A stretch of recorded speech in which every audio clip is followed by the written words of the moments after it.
Brompton Cemetery is since 1852 the first and only London cemetery to be a Crown property, managed by the London Parks in the West Brompton borough of Kensington and Chelsea, and is one of the Magnificent Seven cemeteries.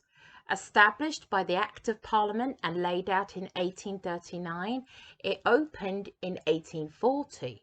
Originally called the West London and Westminster Cemetery, consecrated by Charles Bloomfield, Bishop of London, in June 1840, and is one of Britain's oldest and most magnificent garden cemeteries. Some 35,000 monuments, from simple headstones to significant mausoleums, marked more than 205,000 resting places.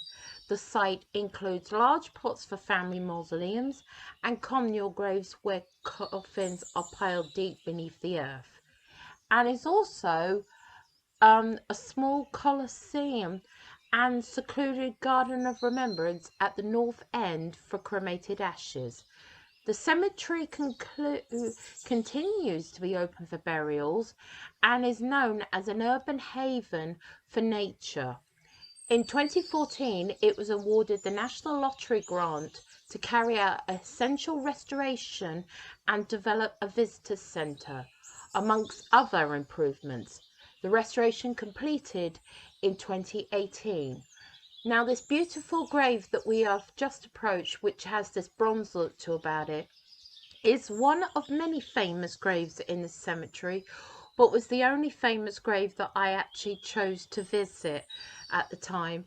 And it is, of course, of the famous leader of the suffragettes, Emmeline Pankhurst, who Meryl Streep portrayed brilliantly in the Suffragettes movie. Sadly, Emmeline's great work to give every woman equal rights to vote, and that she sadly died barely weeks before this act was finally passed in 1928, and she was buried in this cemetery. So thank you, Emmeline, for all the work you did for every single woman in Britain, for allowing us to have the vote for the last 95 years. The history of Brompton Cemetery. By the early years of the 19th century, inner city burial grounds, mostly churchyards, had been unable to cope with the number of burials that they were seen as the hazard to health and undignified ways to treat the dead. In 1837, a decision was made to lay out a new burial ground in Brompton, London. The moving spirit behind the project was the architect and engineer Stephen Geary. Apologies for not being able to read that surname. And it was necessary to form a company in order to get Parliament's permission to raise the capital for the purchase. Stephen was appointed as architect, but later forced to resign, securing the land, some 40 acres, from a local landowner, Lord Kensington, of the Gaslight Company, as well as raising the money provided an extended challenge. The cemetery began one of 7 large new cemeteries founded by private companies in the mid-19th century, sometimes called the Magnificent Seven, forming a ring around London. The site, previously market gardens, having been bought and invested by John of Fulham, was 39 acres in the area, and Brompton Cemetery was eventually designed by architect Benjamin Bard, with at its centre a modest sandstone dome chapel dating 1839 at the southern end, reached by 2 symmetric long columns, now all grade 2 listed in the style of St. Paul's Square in Rome, and flanked by catacombs. Now, I am just going to interject here, guys. I didn't go and see the catacombs because those are really quite far back of the cemetery, but more importantly, they are very extremely hard to get to. But you do see all of the other buildings in this video that I have just mentioned. So we'll carry on. It was intended to give the feel of a large open air cathedral, and it's rectangular in shape with the northern ending point to the northwest and the south end to the southeast. It has a central nave which runs from Old Brompton Road towards the Central Coliseum and Chapel. During the 4-year restoration project that began in 2014, an original Victorian flooring with Bath and York stone patterns was uncovered underneath the chapel carpet. Once again, interjecting here with my own things, guys. I did not actually go inside the chapel. You do see the chapel quite extensively from the outside in my video, but it was purely because it was the last stop on my day, and I had been walking around London for a really long time, so consequently my feet were pretty battered up and sore by the time we got to the end of it. So you do see the chapel from the outside, but I don't go inside the chapel. The catacombs were not a success, and only about 500 of the many thousands of places of them were sold. And that the Metropolitan Act of 1850 gave the government powers to purchase communal cemeteries, and in the end, the shareholders of the cemetery company were relieved to be able to sell their shares at the cost of the building of the cemetery that had overrun and had seen little return for their investment, and were few burials at first. During World War II, the cemetery suffered bomb damage. Brompton Cemetery does have many famous graves. Unfortunately, I haven't got the listings of them, but if anyone wants any more information about that, just go and look up famous graves from Brompton Cemetery. Brompton was closed to burials between 1952 and 1996, except for family and Polish interments, which there are over 300. In the 21st century, it once again a working cemetery with plots for interment as the garden of remembrance for the deposit of cremated remains. Most nationalities and faiths across the world are represented in this country. Thank you very much, guys. Take care.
Well, I hope you enjoyed that tour of Brompton Cemetery, guys. I am so sorry that I never actually showed myself on camera. It was just a case of this one, I really wanted to document, you know, the actual cemetery itself, give you the history behind it, and enjoy all the natural beauty. So from me, Sharona, thank you very much, and I hope you enjoyed that.